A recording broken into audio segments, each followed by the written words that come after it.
Hello welcome back.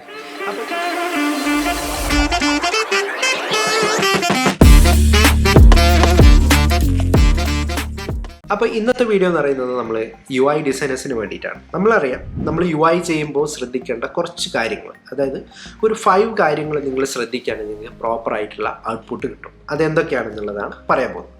First എന്ന് പറയുന്നത്, U I ചെയ്യുമ്പോൾ ഫസ്റ്റ് ശ്രദ്ധിക്കേണ്ട കാര്യങ്ങൾ യൂസർ ബേസ് ചെയ്തിട്ട് ഡിസൈൻ ചെയ്യും. അതാണ് ഫസ്റ്റ് പോയിന്റ്.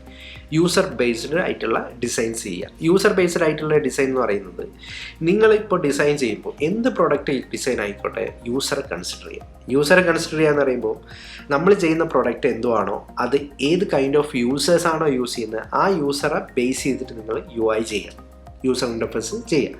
അതായത് ഫോർ എക്സാമ്പിൾ, നമ്മളൊരു ആപ്പ് ചെയ്യുകയാണ്. അപ്പോൾ ആപ്പ് ആരാണോ യൂസ് ചെയ്യാൻ പോകുന്നത്, അതായത് ഏത് ടൈപ്പ് ഓഫ് യൂസറാണ് യൂസ് ചെയ്യുന്നത് എന്നുള്ള ഒരു പോയിന്റ് ഓഫ് വ്യൂ നമുക്ക് ഉണ്ടാണ് എപ്പോഴും ഡിസൈൻ ചെയ്യുമ്പോൾ. അതായത് നമ്മളിപ്പോൾ ഒരു ആപ്പ് ചെയ്യാണ്, അല്ലെങ്കിൽ ഒരു ഇ-കൊമേഴ്സ് ചെയ്യാണ്, അല്ലെങ്കിൽ ഒരു സോഷ്യൽ മീഡിയ ആപ്പ് ചെയ്യാണ്. ഈ ആപ്പ് കൂടുതലായിട്ട് യൂസ് ചെയ്യുന്ന ആരാണോ, അല്ലെങ്കിൽ നമ്മളെ ആപ്പ് ആരാണോ യൂസ് ചെയ്യുന്നത് എന്നുള്ളത് എപ്പോഴും മൈൻഡിലുണ്ടായിരിക്കണം. അത് യങ്ങായിട്ടുള്ള ആൾക്കാരാണോ, അതായത് കുട്ടികളാണോ, അല്ലെങ്കിൽ ഭയങ്കര ഓൾഡ് ഏജ് ആയിട്ടുള്ള ആൾക്കാരാണോ എന്നുള്ള കൺസിഡർ ചെയ്യണം. കാരണം ഇതിനെ ബേസ് ചെയ്തിട്ടായിരിക്കും നിങ്ങളുടെ ഡിസൈൻ കംപ്ലീറ്റ് വരിക. അതായത് കളേഴ്സ് ആയിക്കോട്ടെ, അതിൻ്റെ ടൈപ്പോഗ്രാഫി ആയിക്കോട്ടെ, ടെക്സ്റ്റിൻ്റെ റീഡബിലിറ്റി ആയിക്കോട്ടെ, നിങ്ങളെ ലേഔട്ട് പ്ലേസ്മെൻറ്റ് ആയിക്കോട്ടെ, എലമെൻറ്റ്സ്, ബട്ടൺസ് കാര്യങ്ങളൊക്കെ പ്ലേസ് ചെയ്യുന്നതായിക്കോട്ടെ, ഒക്കെയും ബേസ്ഡ് ഓൺ യൂസർ ആയിരിക്കും. അല്ലാതെ നമ്മളെ ഒരു പോയിൻ്റ് ഓഫ് വ്യൂവിൽ നമ്മൾ ഡിസൈൻ ചെയ്ത് വെച്ച് കഴിഞ്ഞാൽ അത് ഒരു യൂസർക്ക് യൂസ് ചെയ്തോളണമെന്നില്ല, അല്ലെങ്കിൽ അത് യൂസ് ചെയ്യാൻ പറ്റണമെന്നില്ല. അതാണ് യൂസർ എക്സ്പീരിയൻസ്. അപ്പം എപ്പോഴും യൂസറിനെ ബേസ് ചെയ്തിട്ട് യു ഐ ചെയ്യാൻ നോക്കുക. ഓക്കെ, അപ്പം അതാണ് ഫസ്റ്റ് നമ്പർ 1.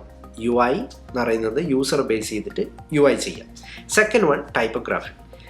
ടൈപ്പോഗ്രാഫി എന്ന് പറയുന്നത് നമുക്കറിയാം, ഫോൺ ഫാമിലീസ് ഒക്കെ നമ്മൾ യൂസ് ചെയ്യുമ്പോൾ നമ്മളൊരു മൾട്ടിപ്പിൾ ആയിട്ടൊരു ഹെഡിങ്ങിനൊരു ടെക്സ്റ്റ്, പാരഗ്രാഫിന് വേറെ ടെക്സ്റ്റ്, സബ് ഹെഡിങ്ങിന് വേറെ ടെക്സ്റ്റ്, അങ്ങനെ കുറേ ടെക്സ്റ്റ് കാര്യങ്ങൾ, ഫോൺ ഫാമിലീസ്, ഇവിടെ യൂസ് ചെയ്ത സൈസ് അല്ല അവിടെ, അങ്ങനത്തെ കാര്യങ്ങളിൽ നിന്നൊക്കെ വിട്ടു നിന്നിട്ട് എപ്പോഴും നമ്മൾ ഡിസൈൻ ചെയ്യുമ്പോൾ നമ്മൾ ടൈപ്പോഗ്രാഫി അല്ല ഫോണ്ട് കാര്യങ്ങളൊക്കെ കാറ്റഗറൈസ് ചെയ്യാം. കാറ്റഗറൈസ് ചെയ്യുക എന്ന് പറയുന്നു, നമ്മളിപ്പം എപ്പോഴും ഡിസൈൻ ചെയ്യുമ്പോൾ കാറ്റഗറൈസ് ചെയ്ത് കഴിഞ്ഞാലുള്ള ഗുണം എന്താണെന്ന് വെച്ച് കഴിഞ്ഞാൽ നമുക്ക് ആ കൺസിസ്റ്റൻസി എപ്പോഴും കീപ്പ് ചെയ്യാൻ പറ്റും. അപ്പോൾ അതിന് ഉദാഹരണം പറയാം. നമുക്കിപ്പോൾ ഒരു ഹെഡിങ് ഉണ്ട്. അപ്പോൾ ഹെഡിങ് എന്ന് പറയുന്നത്, ആ ഹെഡിങ്ങിന് നമുക്കറിയാം ഒരു ടൈപ്പോഗ്രാഫി ഉണ്ട്, അതായത് ഫോൺ ഫാമിലി ഉണ്ട്, ഫോണ്ട് സൈസ് ഉണ്ട്, അതിൻ്റെ കളേഴ്സ് ഉണ്ട്, പിന്നെ അതിൻ്റെ വെയിറ്റേജ് കാര്യങ്ങളൊക്കെ ഉണ്ട്. ഇത് ഒരു കാറ്റഗറിയാണ്, അതായത് heading 1. For example header H1, heading 1 എന്നൊക്കെ നമുക്ക് പറയാം.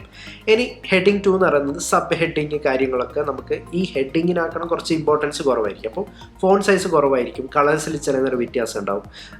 ഫോൺ ഫാമിലി നമുക്ക് അത് തന്നെ കീപ്പ് ചെയ്യുക കൺസിസ്റ്റൻസിക്ക് വേണ്ടിയിട്ട്. പിന്നെ കളേഴ്സ്, അതുപോലെ ഫോൺ സൈസ്, വെയിറ്റ്, ഇങ്ങനത്തെ കാര്യങ്ങളൊക്കെ ഡിഫറെൻ്റ് ആവും. അതാണ് ഹെഡിങ് 2. പിന്നെ ഉള്ളത് പാരഗ്രാഫ് നമുക്ക് നോർമലി കാണുന്ന റീഡബിൾ ആയിട്ടുള്ള ടെക്സ്റ്റാണ്. ആ ടെക്സ്റ്റിനൊരു കളേഴ്സ്, ഫോൺ ഫാമിലി, അതുപോലെ അതിൻ്റെ ലൈൻ ഹൈറ്റ് കാര്യങ്ങളൊക്കെ നമ്മൾ സെറ്റ് ചെയ്യുക. അപ്പം ഇങ്ങനെ 3 കാറ്റഗറൈസ് ചെയ്ത് കഴിഞ്ഞാലുള്ള ഗുണം എന്ന് വെച്ച് കഴിഞ്ഞാൽ, നിങ്ങൾ ഇനി ഏത് പേജ് ചെയ്യുകയാണെങ്കിൽ ഈ കാറ്റഗറൈസ് അപ്ലൈ ചെയ്യാം. ഹെഡിങ് 1 അല്ലെങ്കിൽ H1 എവിടെയാണോ വേണ്ട അവിടെ മാത്രം H1 യൂസ് ചെയ്യാം. H2 എവിടെ യൂസ് ചെയ്യാം, സബ് ഹെഡ് എവിടെയൊക്കെ ഉണ്ടോ അതിന് ആ ഒരു സ്റ്റൈൽ യൂസ് ചെയ്യാം. പാരഗ്രാഫിന് ഇത് യൂസ് ചെയ്യാം. ഇങ്ങനെ യൂസ് ചെയ്ത് കഴിഞ്ഞാൽ നിങ്ങളുടെ ഡിസൈൻ ഓവറോൾ ഒരു കൺസിസ്റ്റൻ്റ് ആയിരിക്കും, നല്ലൊരു എലഗൻസി ഫീൽ ചെയ്യും. അപ്പോൾ അതെപ്പോഴും കാറ്റഗറൈസ് ചെയ്ത് ബേസ് ചെയ്തിട്ട് നമ്മളെ ടൈപ്പോഗ്രാഫി വർക്ക് ചെയ്യും. അതാണ് നമ്പർ 2.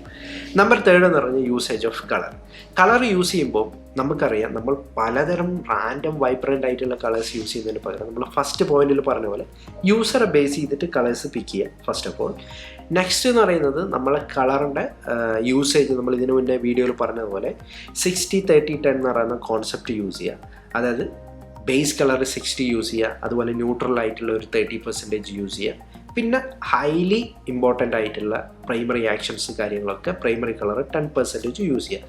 ഇങ്ങനെ യൂസ് ചെയ്താൽ തന്നെ നിങ്ങളെ ഡിസൈന് അല്ലെങ്കിൽ യു ഐ വളരെ ബ്യൂട്ടിഫുൾ ആയിരിക്കും. അതാണ് 3rd 1. 4th 1 എന്ന് വെച്ച് കഴിഞ്ഞാൽ ലേഔട്ട് അല്ലെങ്കിൽ ബ്രേക്ക് പോയിൻറ്റ്സുകൾ. എപ്പോഴും നമ്മൾ ഡിസൈൻ ചെയ്യുമ്പോൾ ലേഔട്ടുകൾ ശ്രദ്ധിക്കണം. ലേഔട്ട് എന്ന് പറയുന്നത്, നമ്മൾ എപ്പോഴും നമ്മളെ പ്രൊഡക്റ്റ് എന്തൊക്കെ കൈൻഡ് ഓഫ് ഡിവൈസിൽ യൂസ് ചെയ്യുന്നുണ്ടോ അതിനെ ബേസ് ചെയ്തിട്ടാണ് നമ്മുടെ പ്രൊഡക്റ്റ് റണ്ണിങ് ആവുക. അപ്പം എപ്പോഴും നമ്മൾ കൺസിഡർ ചെയ്യേണ്ടത് ഡിഫറെൻറ്റ് കൈൻഡ് ഓഫ് ഡിവൈസിൽ നമ്മളെ പ്രൊഡക്റ്റ് എങ്ങനെ ഇരിക്കും എന്നുള്ളത് നമുക്കൊരു മൈൻഡിൽ വേണം. അപ്പോൾ അതിനെ ബേസ് ചെയ്തിട്ടാണ് നമ്മൾ ഡിസൈൻ കംപ്ലീറ്റ്ലി റൺ ആവുന്നത്. അപ്പോൾ എപ്പോഴും നമ്മൾ അതായത് വലിയ സ്ക്രീനിൽ നിന്ന് ചെറിയ സ്ക്രീനിലേക്ക് പോകുന്നതിന് പകരം ആദ്യം ചെറിയ സ്ക്രീനിൽ നിന്ന് ചിന്തിച്ചു കൊടുക്കുക. അതായത് മൊബൈൽ ഫ്രണ്ട്ലി ആയിട്ട് ചിന്തിച്ചു കൊടുക്കുക. അപ്പം മൊബൈൽ ഡിവൈസിൽ ഫസ്റ്റ് ഡിസൈൻ ചെയ്യുക, അതിനെ എക്സ്പാൻഡ് ചെയ്യുക, ടാബ്ലറ്റിലേക്ക് വരിക, അതിനെ എക്സ്പാൻഡ് ചെയ്തിട്ട് ലാർജ് സ്ക്രീന്, ലാപ്ടോപ്പ്, ഡെസ്ക്ടോപ്പ് എന്നീ കോൺസെപ്റ്റിലേക്ക് മാറ്റുക. അങ്ങനെ ചെയ്ത് കഴിഞ്ഞാൽ കുറച്ചും കൂടി എളുപ്പമായിരിക്കും. നിങ്ങൾക്ക് ഒരു ക്ലിയർ കട്ടായിട്ടുള്ള ഐഡിയ ഉണ്ടാവും എങ്ങനെ ട്രാൻസ്ഫോം ചെയ്യാൻ നിങ്ങളുടെ ഡിസൈൻസ് എന്നുള്ളത്. അപ്പോൾ അത് ശ്രദ്ധിക്കാം.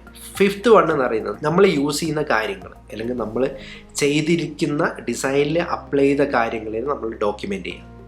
അതായത് നമ്മളിപ്പോൾ ഫോണ്ടിൻ്റെ കാര്യം പറഞ്ഞു. ഫോണ്ട് നമ്മൾ ഹെഡിങ് 1, ഹെഡിങ് 2, അതുപോലെ പാരഗ്രാഫ്, ഇതിനൊക്കെ കളേഴ്സും അതിൻ്റേതായ സ്പെക്ക് ഉണ്ടാവും, ഫോണ്ട് സൈസ് ഉണ്ടാവും, കളേഴ്സ് ഉണ്ടാവും, അതുപോലെ ബോൾഡ് അല്ലെങ്കിൽ ടൈപ്പോഗ്രാഫി ഏതാണോ അങ്ങനത്തെ കാര്യങ്ങളാണ്. അതിനെയൊക്കെ ഡോക്യുമെൻ്റ് ചെയ്ത് വെക്കുക. അപ്പോൾ ഡോക്യുമെൻ്റ് ചെയ്ത് വെക്കുക എന്ന് പറയുന്നത് ഡിസൈൻ ഒരു ഗൈഡ് ഉണ്ടാക്കി വെച്ച് കഴിഞ്ഞാൽ അത് നമുക്ക് ഫ്യൂച്ചറിൽ യൂസ് ചെയ്യാം. അല്ലെങ്കിൽ ഇന്ന് നമ്മൾ യൂസ് ചെയ്തതാണ് വേറെ പ്രൊജക്റ്റിലേക്ക് ജമ്പ് ചെയ്ത് കഴിഞ്ഞാൽ മറന്നു പോകുന്ന ആൾക്കാരുണ്ട്. അപ്പം അങ്ങനത്തെ ആൾക്കാർക്കൊക്കെ അത് വളരെ യൂസ്ഫുൾ ആയിരിക്കും ഡോക്യുമെൻ്റ് ചെയ്ത് വെക്കുക. അപ്പോൾ ആ ഡോക്യുമെൻറ്റിനെ ബേസ് ചെയ്തിട്ട് അതിൻ്റെ അപ്ഡേഷൻസോ അല്ലെങ്കിൽ അതിൻ്റെ ഫ്യൂച്ചറിൽ എന്തെങ്കിലും പുതിയ ഫീച്ചേഴ്സ് ആഡ് ചെയ്യണമെങ്കിൽ നമുക്ക് ആ ഡോക്യുമെൻറ്റേഷൻ വെച്ചിട്ട് നമുക്ക് കണ്ടിന്യൂ ചെയ്യാൻ പറ്റും, റെസ്യൂം ചെയ്യാൻ പറ്റും. അപ്പോൾ അങ്ങനത്തെ കാര്യങ്ങൾ ഡോക്യുമെൻ്റ് ചെയ്യുക. അതാണ് 4th വൺ. ഇങ്ങനെ 5 കാര്യങ്ങൾ നിങ്ങൾ ശ്രദ്ധിക്കുകയാണെങ്കിൽ നിങ്ങളുടെ ഡിസൈൻസ് വളരെ യൂസ്ഫുൾ ആയിരിക്കും, വളരെ എന്താ പറയുക യൂസർ ബേസ്ഡ് ഡിസൈൻ ആയിരിക്കും. അപ്പോൾ ഇങ്ങനെ ഡിസൈൻ ചെയ്ത് കഴിഞ്ഞാൽ അത് യൂസ്ഫുള്ളാണ്, കുറച്ചും കൂടി ഔട്ട്പുട്ട് നല്ല ക്വാളിറ്റിയിൽ നിങ്ങൾക്ക് കിട്ടും. വീഡിയോ എല്ലാവർക്കും ഇഷ്ടപ്പെടുന്ന കരുതുന്നു. ഇഷ്ടപ്പെടുന്നത് തീർച്ചയായും ലൈക്ക് ചെയ്യുക, ഷെയർ ചെയ്യുക, മാക്സിമം ഫ്രണ്ട്സിലേക്ക് എത്തിക്കുക. അപ്പോൾ നല്ലൊരു വീഡിയോ ആയിട്ട് നമുക്ക് നെക്സ്റ്റ് വീക്ക് കാണാം. See you, bye guys.